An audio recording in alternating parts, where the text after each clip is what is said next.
Our panel today is titled Technology for Good, the Societal Impacts of AI and Innovation.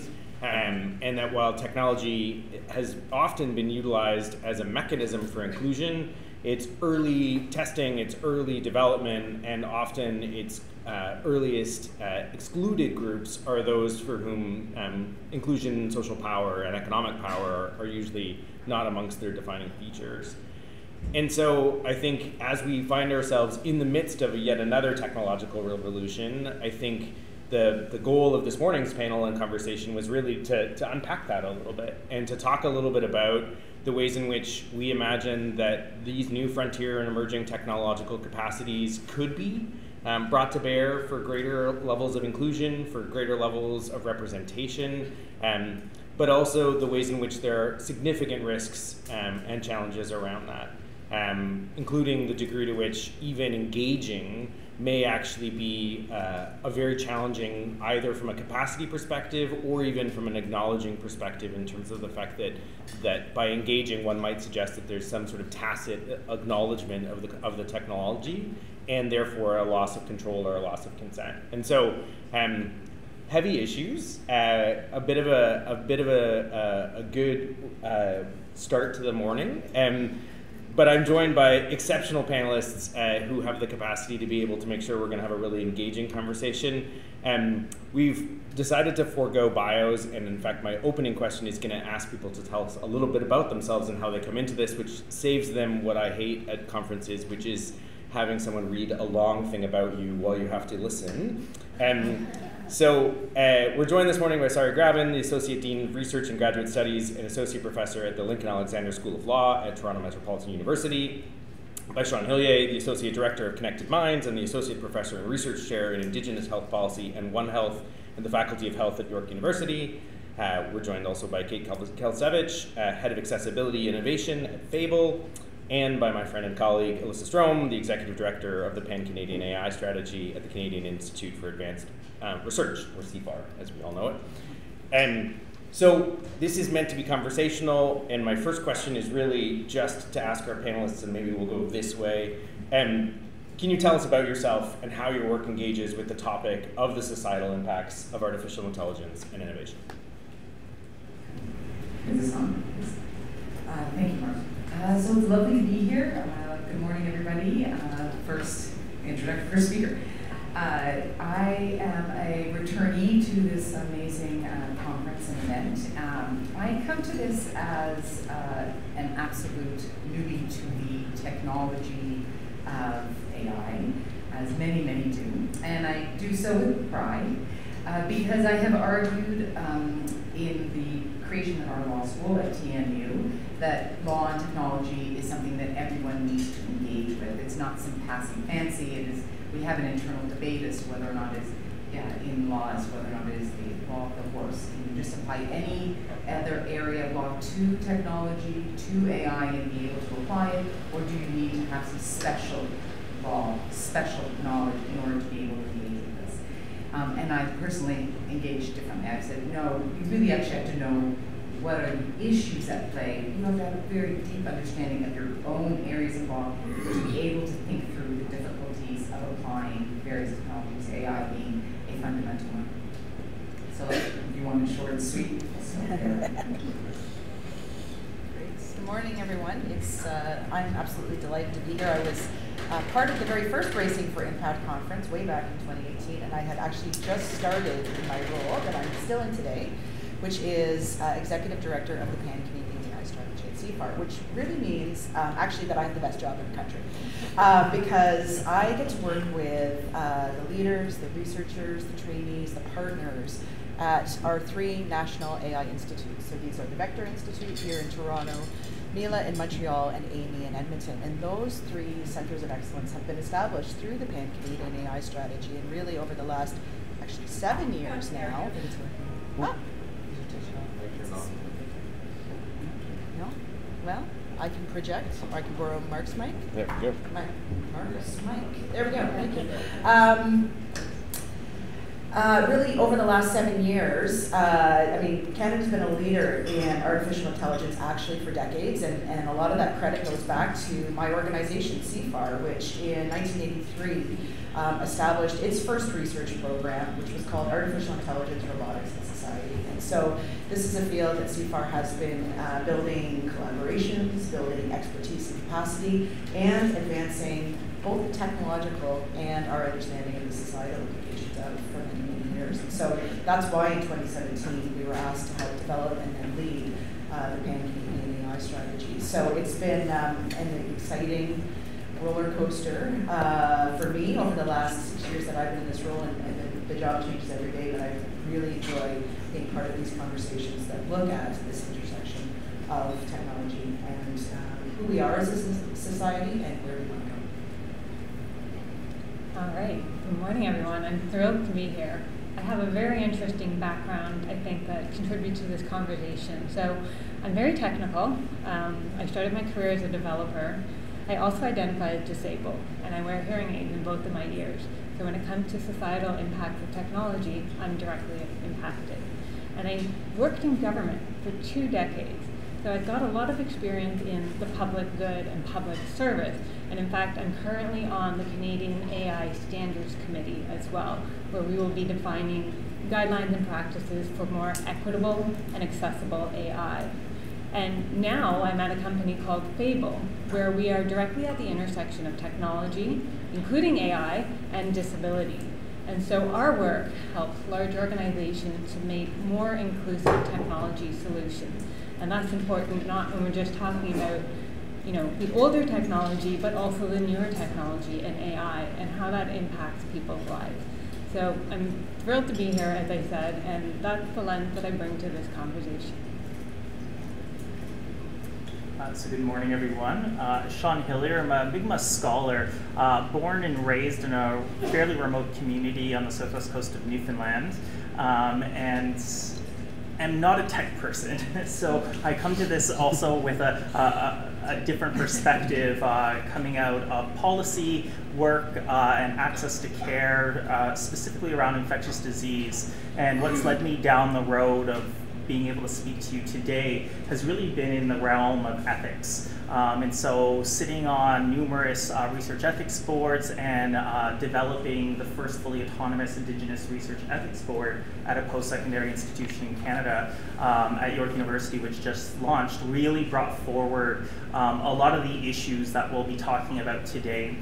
Human research ethics don't change drastically when we think about many of the issues that are being foregrounded here between data sovereignty, engagement, those types of needs that we'll be talking about.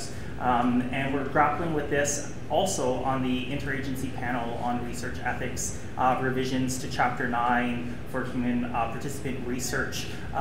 These are highly complex when you place them in the context of Indigenous peoples who generally don't have access to technology or have some of the lowest access to tech in this country, where we take for granted high-speed internet and some of those basics. And so that's where I come from, this interesting perspective of trying to merge Indigenous perspectives alongside advancing research priorities and AI and tech development. Awesome. Awesome. So I think you can tell we have an amazing panel that I think can really help us guide this conversation. So our panel, as I noted, was titled "Technology for Good." There is a question mark. We did agree on that as a panel, and so I would be interested to hear from our panelists. What does that title actually mean for you, or from your perspective? Often bandied about as a slogan, and lots of people have tech for good initiatives. People talk about positive use cases, but what does it actually mean in your particular context, and why does the framing matter? So who's tech, for who, by when, with what? So why does that phrasing matter, and do you see any trends forming that should be advanced or corrected as we think about this sort of tech for good construct? Why don't we go reverse? And Schaan, why don't you start? So thanks for the question. When I started putting my notes together. I have lots and lots of notes, pages of them. I really sat with the question, and I asked a number of colleagues, what does tech for good mean to Indigenous people? And it's really even the premise of, is this where we can even start with Indigenous people? When we talk about the significant digital divide that's occurring, when we speak about some of the foundational issues, that's a privileged position to be talking about tech for good, or to be having these slogans when we lack basic access to foundational pieces, that Indigenous peoples are left behind in virtually every facet of our society today. And so when we start thinking about what is tech for good, we hear lots of great slogans. I don't think that there's a common thread or definition when we ask what is tech for good. No company, I haven't seen anybody who's really consistent on what that means or what that looks like, but certainly Indigenous voices haven't been a part of that. And so we talk about tech for good, breaking down equity issues and breaking down barriers, but for the most part, that doesn't include Indigenous people, and it hasn't. And foundationally, people will say, there are tech advances that are benefiting Indigenous people, and that's certainly true. But a bit of my conversation today will be the very basis to which we think about tech and AI is based on Western science, is based on a foundation of knowledge that is so radically different than what Indigenous people experience, that tech for good may be very impossible to achieve at the rate that it's going without some comprehensive engagement and the understanding that this, autonomous entity cannot understand human connection to the land, cannot understand our foundational and relational accountability to Mother Earth, to animals, to the spirit world. And so that will create barriers in how we continue to move forward. And so I have some ideas, and I'll talk about those later, but there is this kind of foundational underpinning that's there that is very difficult to overcome, and that I think lots of Indigenous scholars are really struggling with. That when you have a foundation that has already been created, as we heard first thing this morning, that we're already there, and that foundation has been made by substantially white men using Western science and Western knowledge systems. How do we start to overcome that and to have Indigenous people in some way engage with it? Very similar to what Schaan just said about the digital divide, people with disabilities experience the same thing. So if technology is not designed with accessibility in mind, it means people can't access it, they can't use it. I myself experience that. If I don't have captions, I cannot watch TV. I cannot watch videos. If there are audience questions, well, we'll see what happens. I'll do my best. So the company I work for, our mission is to help people with disabilities, actually empower them to contribute to society, participate, and help shape society. And to me, that's what technology for good can enable. When we think about power and where that lies, tech can be used to empower people. It can be used to redistribute power in a more equitable way, and that's what I want to see happen when we talk tech for good. And when it comes to trends, I would say these aren't new trends, but there's this huge lack of diversity in technology. The people who, as you said, the white men, Western perspective, we have a lot of technology being built from that singular perspective, and it's not considering the needs of everyone else. And so technology for good is technology that is built by diverse teams with diverse needs and perspectives in mind. Let's try it again. Perfect. Okay. So, and I've thought a lot about this question as well since we were talking about it, but even just, it comes up almost every day in the work that I do and in the conversations that I have. And when I reflect on what tech for good means to me, it really comes down to two things. It means, of course, technology that is delivering positive benefits to society. That's a really broad and vague way of describing it, but not just technology that's helping giant corporations to make a lot of money, but technology that's actually helping us to solve some of the critical questions, some of the critical challenges that we face as a global society that are helping people from every walk of life, from every perspective, from every experience to either access technology, utilize technology, and benefit from it. So it's basically delivering positive effects on society. That's sort of one side of the coin. The other side is technology that doesn't do any harm. This is sort of synonymous with the idea of responsible AI, which is another sort of phrase that we throw around pretty lightly. But thinking about delivering AI that both benefits society but also does not deliver harm, for me, are two parts of the same equation. And so I think we have to think of those things together, because we know that AI does have the potential to deliver significant harms, even without generative AI, even without ChatGPT and those really powerful models. We'll get into, I think, in our conversation today, some of the risks and challenges and harms that AI can deliver. And so Tech for Good also includes not doing any harm. I think what's interesting about reflecting on this question is that actually, the technology is just a reflection of society, right? Especially when we're talking about machine learning models. They're built on the data that is available, that is collected, that is identified through all kinds of different activities. And the data sets are really not always reflective of the full breadth of society. And that's when we start to see bias and discrimination and harms taking place. And so I think it's a really important acknowledgement to say, when we think about tech for good and where it goes wrong, it's really a reflection of where and how society is going on. So it's interesting to hear this panel, because when I think of tech for good, I actually don't have a particular outcome in mind, because tech for good for whom? Right? When we say society, we have already experienced the differentiation between groups, the impacts of any number of our technologies already to date on different groups, and maybe what we are experiencing right now in times of high tension is that there are so many goods and so many ills, and how do we hold those together?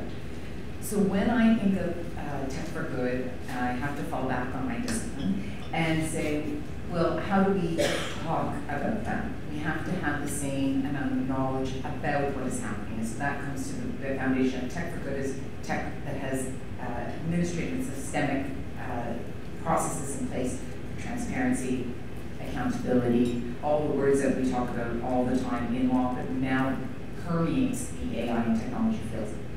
So even in thinking through funding new projects, or I work mostly in impact assessment and Indigenous peoples, that is absolutely a technology, even if it was just on paper or on an Excel sheet.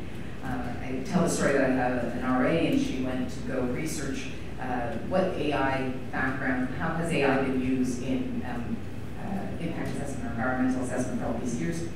And she went back, and she's young. So she said, well, I find all these references to these AI models and these machine learning models, but I can't find any indication of them on the internet. And I looked at them, and I looked at the year, and I said, well, the internet wasn't really there. It was a guy in the back room with an Excel sheet running an algorithmic model. So it's been with us for a long time in many different forms. What's so different now is the speed of that data processing and the fact that it is transferred decision making. That is the number one difference with AI and all other technologies. Going back to my law of the horse analogy, I think it's completely different because we have a different decision maker at the table than we ever had before, and that definitely engages law in thinking of what is the good. I think that's a really helpful base. And, I think these are really challenging questions in so many ways, because they can be abstract in some ways. We talk about these broad technological constructs, and then to the points that have been raised, which technologies, for who, in what context, deployed in what manner, and then how are they developed. And I think in particular, that the process in some ways is as important as the outcome, and thinking a little bit about how we both shift the process, the technology, and the outcome. I remember, and these are not new problems. Two quick kind of use cases or kind of notes, I guess, to think about from a process perspective that I'll put back to our panel. But on the one hand, technology can replace all sorts of historically discriminatory, racist, marginalizing processes that are actually run by humans, not by machines. So, in earlier decades than this one, and potentially even including this one, your capacity to access financial services, including a loan, was potentially made solely on the basis of what one deputy minister used to call the cut of your jib test, or which was essentially code for, did they go to university with your parents? Are they the same race as you? Do they know which neighborhood you live in? And that can actually now, in some cases, actually be replaced by potentially less racist, less marginalized models that actually suggest now. Well, we can get into the discussions on this panel a little bit about, so what is it then based on? So is it then based on credit ratings, and where do credit ratings come from, and where does that data come from, and what's the process? And then we're putting it into a tech ecosystem to which, as a number of people have noted, has not historically necessarily been known for its diversity, nor necessarily for its inclusion. I remember an amazing talk from the CEO of Kobo, the Canadian technology, who talked about having to rewire his entire tech development division because the primary users of Kobo's, the largest proportion of their market demographic was women between the ages of 45 and 65. And his tech division had zero understanding of the market demographic and kept wanting to put widgets and tools and various things into the overall app and environment that had no correspondence with the end user at all because they weren't involved in the process. So I guess my third kind of framing question for the panel is, can you speak to some of the developments on that we see happening in tech for good that might overcome some of these both process challenges about who's involved and who's engaged, but also some of the outcomes in terms of the ways in which technology might actually be driving for better outcomes? And I'm open on who wants to kick off. Go ahead, Kate. I can grab this one. When it comes to process, we're starting to see a lot more inclusive approaches where communities that are marginalized are being brought into the development of technology, at least being engaged and asked for their opinion. With AI, we're seeing tools come out that are empowering people. So for me personally, all the online meetings have been great, actually, because they all the modern platforms come with automated transcript.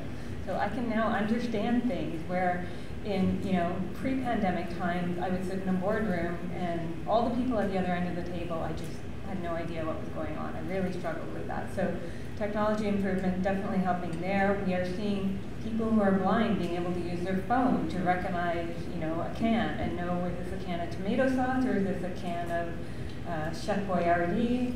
What do I want to eat for lunch? I actually have a coworker, Sam, who's blind, and he used AI last night to help him set up his Apple TV.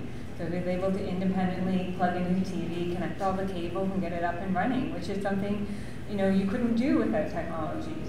Lots of wonderful things happening there. When it comes to the work that others are doing, they're the Inclusive Design Research Center in Toronto. They're doing a lot of good work. We actually participated in a co-design and provided some of our community of people with disability to help them design recommendations for the future of work. So there are a lot of positive things happening on the horizon that encourage me. I'll jump in.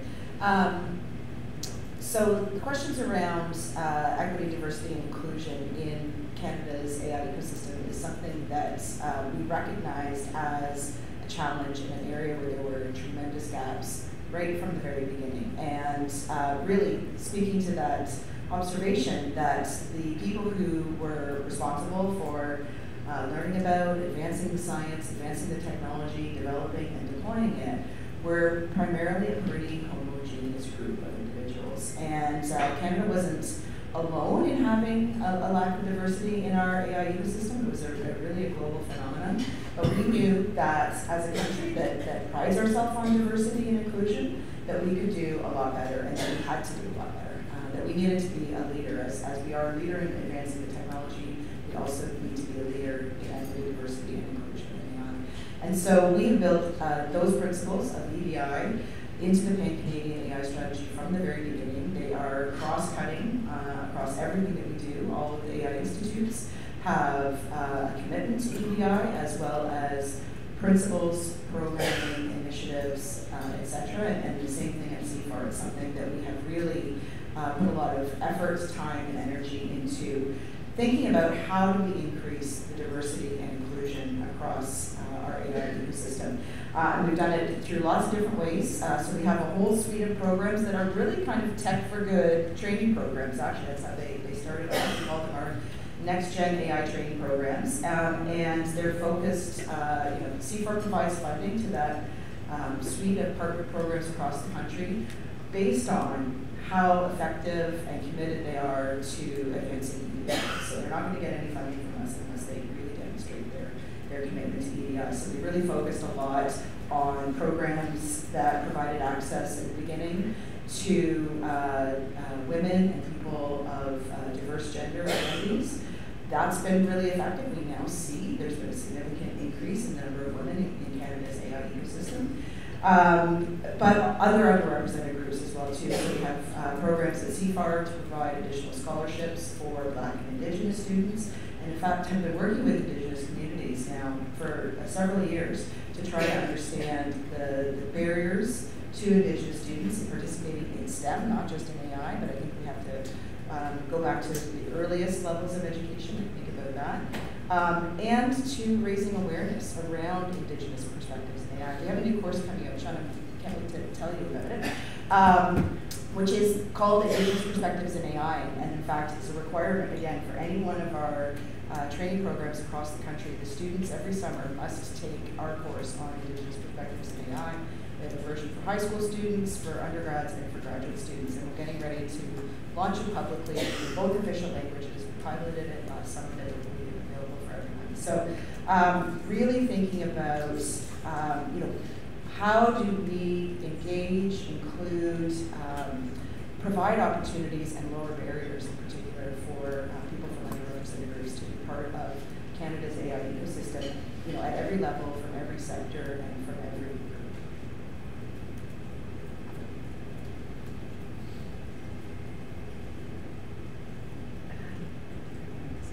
So when I think about EDI, and this was the conversation in our panel, what is EDI and AI? And how do we talk about that, and does this have a particular meaning that we can just apply to a technology? I actually really love the creative potential of what I think it was Pina who said that we're, that we're democratizing access. And yet not, right? That we're centralizing power in very concentrated actors on one hand, but yet have this creative potential. So for this project that I'm currently working on, I'll go back to impact assessment. Has a number of data points that go into a decision making by a panel, or recommendation by a panel that goes up to the minister. And that process creates a highly data-based, politicized output. And impact assessment using AI pretty much does the same thing in many ways. It's using a lot more data sets. But it also creates the opportunity that anybody can create an AI system to contest the output of another. So as we examine and think about, okay, how is AI being used by environmental assessment boards?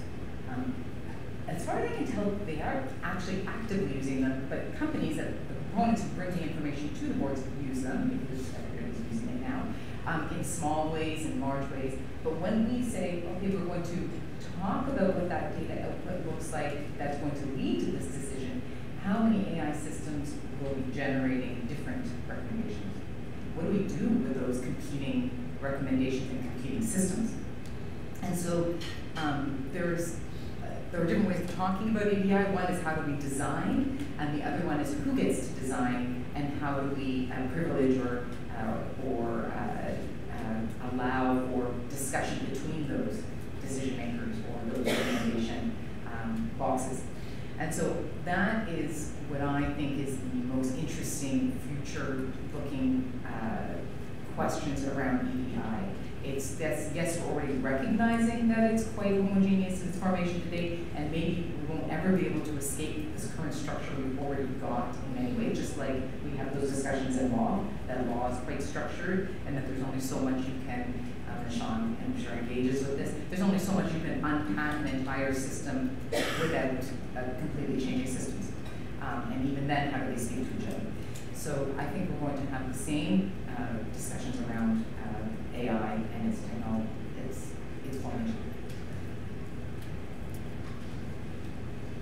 Yeah, I think at times it seems insurmountable.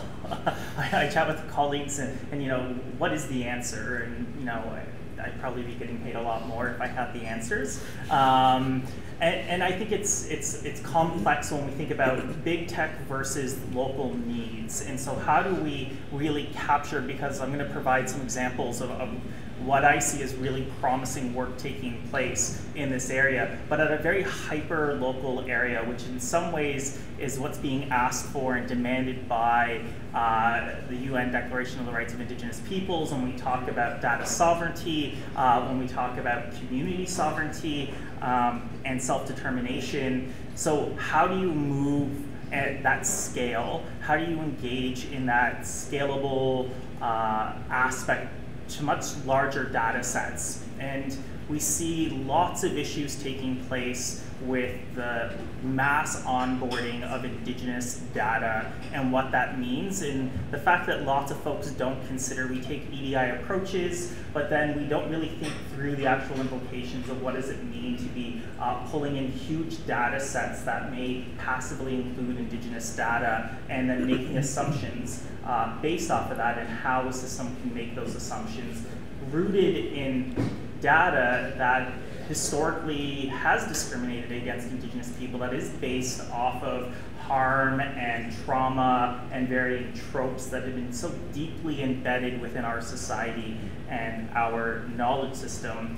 And when we think about it, the development of tech, how do we scaffold that through all aspects of the development process? So how do we ensure that the folks at every level have some baseline knowledge? We do lots of work, I think, now around EDI in undergrad, in graduate school, you know, through companies, but how are people foundationally understanding a different knowledge system to be able to think about the implications that the development of the tech that they're making may have on Indigenous peoples? And so that's a struggle that I think will be there for quite some time, is how do we actually bring people to understanding outside of the baseline TRC recommendations and outside the general idea of who Indigenous people are, to foundationally having an understanding of a different worldview and how that can actually be embedded and how to challenge the assumptions being made and placed within tech development. So, I think that's on. Yeah, great. I think I'm going to pose a somewhat controversial question, maybe, or at least a provocative one.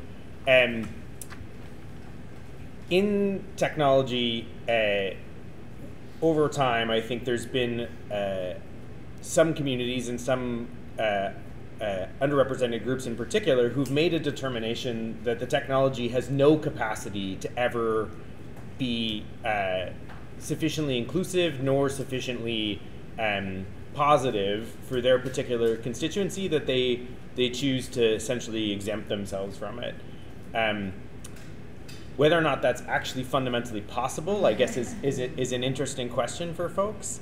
I used to say when we were still doing privacy modernization, that we are sort of one data breach or kind of algorithm away from potentially a whole segment of society becoming data Luddites who refuse to engage and sort of have the equivalent of kind of their data under their mattress because they're not interested necessarily in the run on the data bank. But I think for particularly marginalized and underrepresented constituencies, that can be a default posture. I remember a fascinating conversation in my own department during the pandemic, and apologies to Joelle because I think she's heard the story before, but where we were discussing contact tracing within the operating environment of the office for people who had tested positive for COVID, and whether or not we would or would not automatically inform individuals of positive tests. And senior managers in my organization and I had a spirited conversation where I noted that as a queer identified individual, a constituency that has a fair amount of legacy as it relates to determinations of harm and safety propagated by information sharing about potential risks, that the technological capacities to be able to inform may not be the most welcome by all constituencies, and some people actually might take a little bit of a queer approach and say, actually, we'll look after ourselves, thank you very much. I don't really need state intervention or technological intervention to help me in this particular regard. But we have other kind of equivalents that are possible in this kind of AI space of whole constituencies that will say, I don't want my data in that algorithm. I'm not interested, or I'm not interested in the application of this, for instance, in the preservation of my historical information about my language, notwithstanding the fact that this actually could be a propagating tool that could help. And so I wonder if the panel can respond to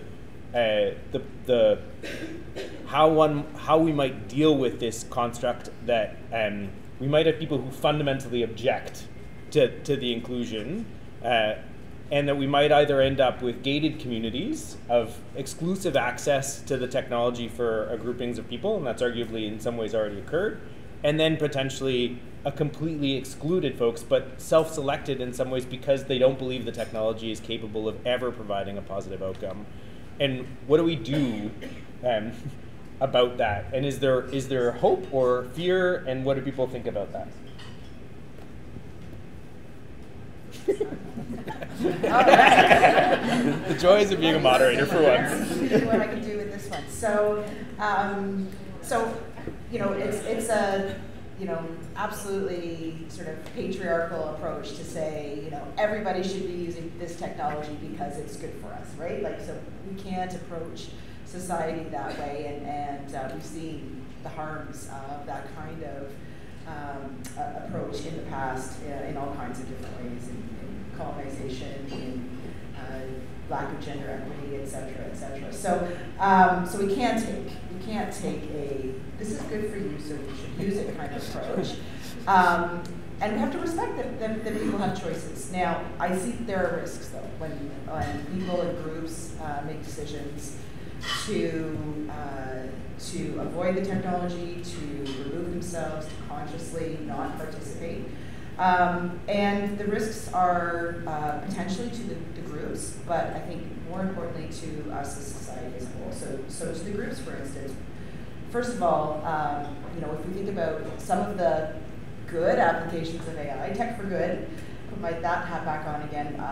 One of the areas that I think we will see the greatest benefit from AI is in the area of healthcare, right? So in our ability, in Canada in particular, to manage a crumbling and disjointed healthcare system, to be more efficient and productive within our healthcare system, to manage staffing and workloads, and most importantly, to save lives, right? Like, that's where AI for health is really, really going to make a difference, to live better quality deliver better quality of life for people. And so when I think about people who want to remove themselves from this technological space, I worry that their potential to benefit from AI for health applications will be limited, and I think that's a real shame. Also, it's pretty ubiquitous, right? So technology is ubiquitous, AI is getting to be quite ubiquitous, and therefore I feel like it's actually our responsibility as developers and deployers of AI to try to engage with as many groups as possible, and maybe particularly to engage with those that take a strong stance against the technology, to understand their perspectives and why they don't want to be involved, why they don't want to participate, and think about what's our responsibility as the developers and deployers of AI to address those concerns. How can we use those insights and perspectives to actually deliver better technologies? And so I think that's an opportunity there. And again, when we talk about equity, diversity, and inclusion in the development of AI technologies, diverse perspectives are absolutely key, and we'll get better results if we can include those groups that may not traditionally have been represented and included, and especially those that are taking a very strong stance against the technology.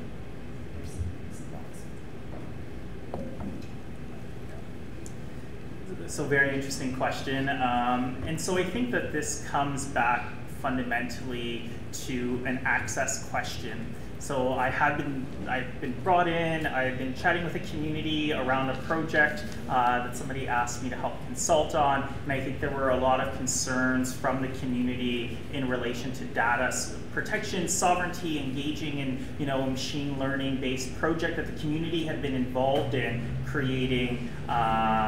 Not the machine learning, but they wanted to advance some tech to this project. And so I think this digital divide only creates this problem to a much larger extent. So as people don't have digital literacy, how are we expecting communities to take up this work and to take up these issues when, again, Indigenous people continue to be overrepresented in the criminal justice system, within, Indigenous people continue to die in our ERs, waiting for care, when they experience racism and discrimination on the daily in healthcare settings, in, our child welfare systems, etc. And now we're saying, oh, we want to use these, systems that we have no understanding of to try and improve your lives. So the mistrust is strong, and people aren't taking the time to sit with communities, to build communities up, to get communities to the point where they're able to have the capacity to not just understand, but to be able to help self-govern and to self-direct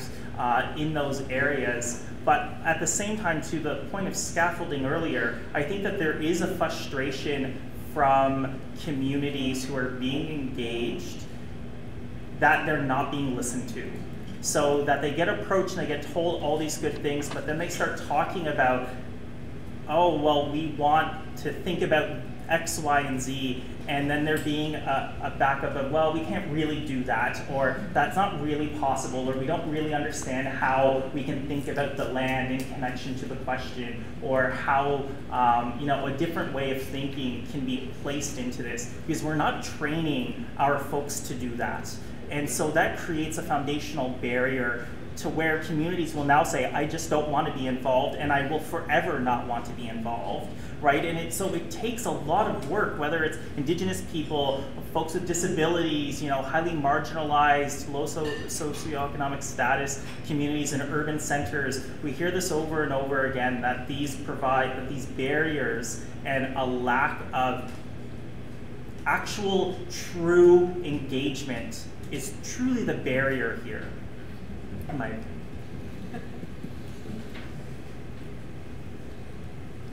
So when it comes to data and people with disabilities, they have every right to not want to share that data. People who disclose their disability are often denied employment, they are fired, they lose their jobs, they lose their relationship, they have health discrimination, educational discrimination. There's every reason not to disclose. The only reason I do is because I'm in a position of privilege, and I work at a disability-friendly company. So that complicates it, because without data from people with disability, how do we have AI that is free of bias, that is beneficial, that is helpful? And even if they do give permission to have access to that data, the data sets are going to be small and very diverse. So when you look at disability, we have a lot. 1 in 4 Ontarians identify as disabled in the latest StatsCan survey from 2022. So it's a huge portion of the population, but the diversity within that group is very vast. We have mobility limitations, we have pain related, we have mental health, we have vision, we have speech, we have sight. You know, there's all this diversity, and even within each type of disability, there's diversity. So not everybody who has hearing loss uses captions. Not everybody uses ASL who is deaf. So how do you take that very diverse data and train AI? You know, so you have lack of access to data, and then too much diversity within that data. And sometimes I think the answer is actually just to exclude intentionally people with disabilities from some of these AI-based decision-making processes, because it just can't be done equitably and fairly. It's not to say we exclude them from the outcome, it's just machine learning shouldn't be the way to serve that group always. Maybe it can be, it remains to be seen, but so far I'm not seeing society doing a really good job of considering how to use that data effectively and how to be respectful in the collection of it and protect the privacy of people who are, you know, at great risk when they disclose. I'll follow with a hopeful approach to how we address a lot of the harms that we're all recognizing exist, which is not a new solution. It's really that which communities get to pose the questions that they want to be researched. How do we empower those communities to be able to pose those questions, gather the data they want to gather, and use it? Can we escape it? Mark put me in touch with that Luddite community. I didn't know we could escape it. I can't figure it out. But if we can't, and it's going to be used anyways, really the key insight that we've already found from other applications in other communities is they want to be in the driving seat to set the questions, collect the data, analyze the data, use the data for decision making. You know, and those might be much smaller sub-communities than we often think of when we think of big data sets. So, in many ways, potentially a panel that one could walk away highly dispirited, but in some ways, hopefully, also walk away with some optimism. But I guess so much of what we've unpacked is structural antecedents that pervade the technology layer that gets added on top of it. So if the structures persist to being colonial, racist, marginalizing, and discriminatory, the tech, if left unabated, will follow. And so I wonder if there are bright lights or exciting kind of data points or kind of use cases that people see that actually unpack or underline where there actually might be ways for tech not to just by default adopt the really tragic foundation upon which so much of the rest of stuff gets built on.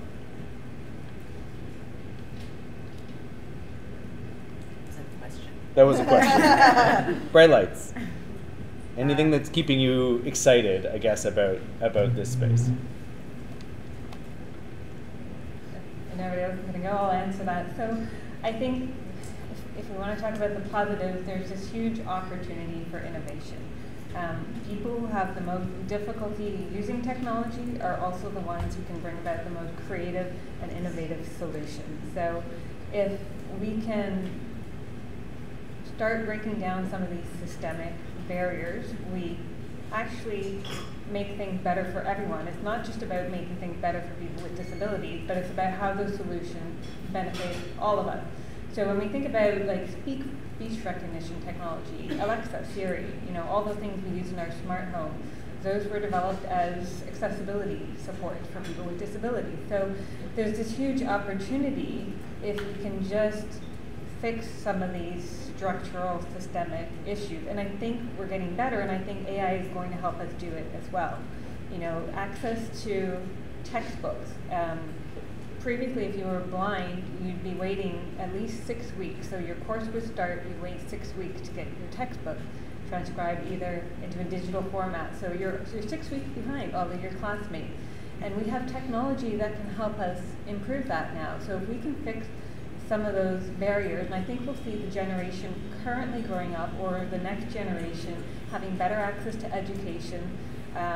We're seeing the younger generations having more awareness of diversity and talking about issues that other generations didn't. So I have hope for the future. Same. So I think I've come in from a very negative tone. I think that there is like communities that I am engaging with are all extremely interested in tech. They're all very interested in where and how we can harness this. The question is how, like doing it well and doing it like how it's needed with the community. One of the places I would direct folks, and something that has been promising and has been guiding a lot of work, is through the Indigenous AI Collective, and they put out an Indigenous protocol and artificial intelligence position paper. It's 300 odd pages long, covering all the complexity and considerations, and they provide 7 guidelines for AI that really should and ought to be considered. And some of those include some of the things that we've all talked about here. But foundationally, it comes back to the online training that folks are now being required to do. Part of what Connected Minds is doing, which is requiring some mandatory training for all of our trainees. Also looking to develop, the integration, the explicit ideas of how is indigeneity being considered, and if you don't have that knowledge, being able to help them in getting the knowledge that's needed and the connections that's needed so they can actually build this into the work that they're doing. It's going to be through those processes that we truly see the uptake of this work. Communities, again, are excited. We're seeing some great examples. Maya Chuckabee at Glendon at York is creating an Indigenous metaverse based off of her community's stories, language, a bartering system, using these really innovative tech things. Again, not a tech person. She tells me about it all the time.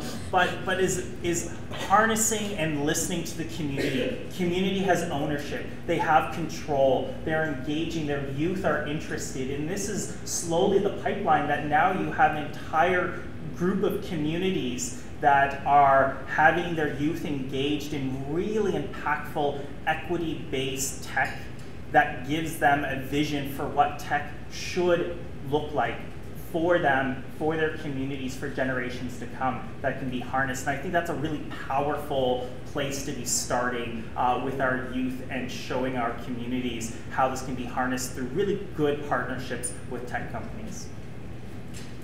Okay, I have some bright lights. And I'm an optimist by nature, but a cautious optimist. So going back to health, I think Canada in particular has a tremendous opportunity around the adoption of AI in healthcare, particularly because of the diversity of our population. So structurally, in Canadian health data, there already is a huge amount of diversity in the health data. We're just not using it. And so what we've seen over the last couple of years in particular is a real push and huge amount of support, and obviously a lot of hard conversations and collaborations between the federal government and the provincial governments to think about how can we better leverage health data, and that's now one of the requirements in the Canada Health Code. And so we're starting to see some progress at the provincial level in actually making health data available in a safe, privacy-protected way for research and innovation purposes. And so I think that's one of the great opportunities.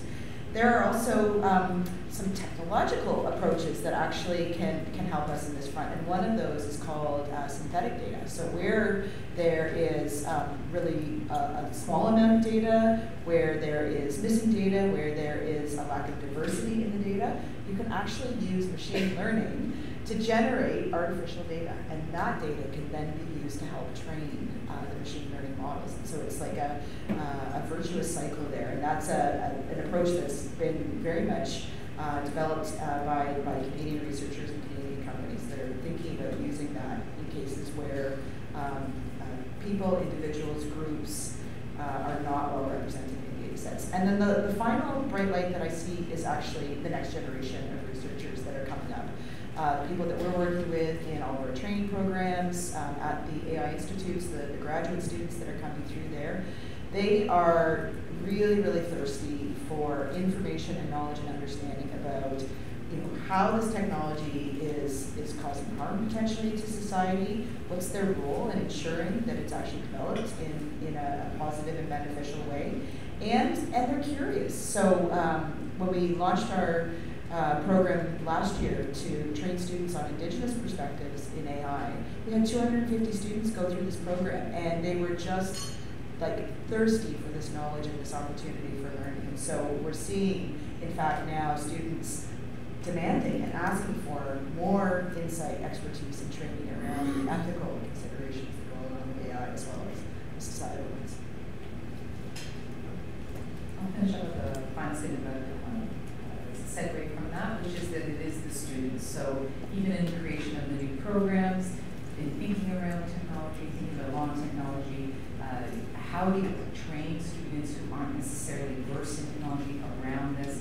That has opened up new creativity for how we pose the questions and reflect upon our own experience. I mean, maybe this is one of the few times in history where we're all experiencing the effects at the same time while we're trying to address them.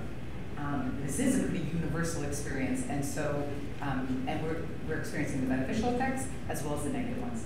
And so really thinking about the bright spots is thinking about the creativity that comes from the students who are really engaged with the issue. Amazing. And we have time for a couple of audience questions before we wrap up this first panel. I have oh, there is a microphone. Thank you so much.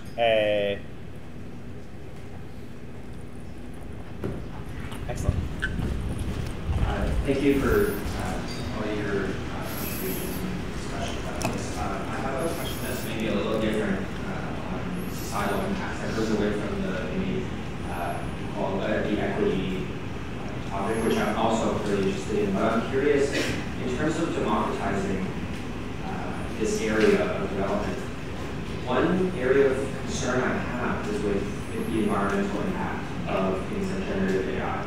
And given the particular demands and the for example, the increased energy demands that come about from the democratization of its use, I wonder if you share my concern and what maybe if we have some steps forward in ensuring that we don't simply undermine the work that we make towards markets.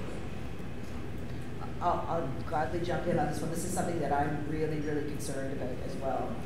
And it's personal and professional for me, right? So I have young kids. They're worried about climate. We see climate change every day now in our lives in Canada. And so to be in a field that is working on advancing the technology and making it stronger, better, more powerful also goes along with a really significant energy demand, as you've identified. And so we're thinking very strategically across the Canadian AI strategy about what are the opportunities to mitigate the climate impact of the computation that we're using to advance this technology. So there are a few ways. I think, again, one of the advantages that we have in Canada, and in particular provinces in Canada, is that we have a lot of clean energy. And so that actually is very unique when we look around the world. Lots of places around the world are still burning fossil fuels to deliver energy. In Canada, that's not the rule, it's the exception. And so that's great. That means that we can require, I think we should require that large computing installations and new massive computing installations be powered by clean energy. I think that's a fundamental principle. The other area that we're working quite a lot on at CIFAR is actually trying to make the algorithms more efficient, right? So developing methodological approaches that actually reduce the amount of computation that's needed to train or deploy machine learning model and generative AI in particular. Also really trying to develop across the ecosystem and across our various research and innovation communities principles that help to reduce the energy demands of these approaches. So for instance, not everybody needs a brand new generative AI model. There's lots of already even open source pre-trained models that are out there. We don't all need to create our own new one. Just because we have the resources to do it doesn't mean that we should. And so those kinds of principles and conversations and ideas are things that we're working on at CIFAR. I don't know if my other panelists. I have something to add to that. I'm not entirely sure if I heard correctly, but I heard areas of concern, so I'm just going to go with that. Oh, is it not working? Any better? Nope. Let's try this one. There we go. Use this one. Perfect. This is a known issue with the microphones here at 111. So my area of concern, like the biggest one for me, is hiring and AI being used in the hiring process. We already have this challenge with employment, people with disabilities being underemployed or unemployed. And I think the use of AI tools is just going to further perpetuate, the tools are trained to look for people who have been successful in the past, which means you're not going to get diversity. You're just going to go towards this monoculture in organizations if we're not careful. The good thing is the Ontario government is also worried about that, and they've introduced a bill to disclose the use of AI in hiring, so at least we will have some transparency around that, which gives people an opportunity to fight back, to complain, and at least understand if they were potentially discriminated against because of AI. Mine's working. Back. And I'll just tease people and flag that the final panel of today's conference will touch on regulation, including obligations for high-impact AI systems, including in employment situations. And I would just point our questioner to some of the really interesting work, in addition to what Elissa added, about work that the OECD has been leading on some of the ways in which you can maximize AI for environmental impact while understanding AI's environmental impact. And one of the kind of propositions, in addition to the clean energy requirements that Elissa was talking about, is the degree to which non-low latency data requests potentially can funnel through data centers that are actually greener than some of their others. And this is where Canada potentially holds a unique opportunity where rather than pinging data centers in parts of the world where they're less efficient or less green, we may actually be able to be the repository for some of that data activity if we can actually ensure that its environmental impact is less. We probably have time for one last question, and I think it's at the back of the room. Let's see whether the mic works. So I just want to turn to the right slots discussion, and I think you all are more optimistic than I am. If I look at sort of recent tech history, take Twitter as an example. I think that they were making good progress on self-regulation against vile hate speech and misinformation, and then it was bought by a tech bro billionaire who said no thanks, and just started selling basically check marks of approval to literal Nazis. So, my question is, how do you? So yes, you can have all your input with respect to how we ought to build a just society in this AI space, but how do you stop the tech bro billionaires from just saying no thanks? So to recap the question, how do we reward good self-regulation and prevent tech bros from ruining AI? Yeah, I'm not touching that. Thoughts? Okay, I mean, I think regulation, right? So we actually need very significant government oversight around the technology. And the good news, as Mark alluded to in Canada, is that there's been a lot of progress made in developing legislation. It's right now before the House of Commons, and ultimately we'll have some regulations in place that will help us to manage the technology and how and when it's being used and for what purpose. Yeah, I would say that this is a concern that we hear from most Indigenous communities is around this, and even when you put regulation in, and so what we've seen in Indigenous people experience time and time again is that that will change with a passing government, or it'll change, and so there's a lot of concern of, oh, we agree to this today, but what will happen tomorrow? And so this is where at the local level, lots of people are saying we want really strong legal contracts that are as direct as possible and not relying on, you know, a government to try and protect us, because we know that that doesn't happen. And so I think we're seeing a lot of that, and a lot of the push specifically around Indigenous data is at that local level, and people are saying we need it to be at the local level because otherwise nobody's truly there to protect us and protect our rights. Competition reform. I mean, really, competition. Yeah. We're just not doing enough. Well, music to my ears. You've touched on all of my legislative efforts at the moment: competition, AI, privacy, and others. So clearly, thank you all for keeping me employed. But no, a huge thanks to our panel. I think this was an evocative and really important discussion. I think we unpacked some of the structural kind of aspects that are at play when we layer technology onto our existing efforts. And at the same time, I think, you know, both got depressed and excited by the ways in which perhaps this new technological revolution could be different. And I think I welcome the commitment of the panel towards getting to that different outcome, and all of you for joining us in this engaging conversation. So please join me in thanking our panelists.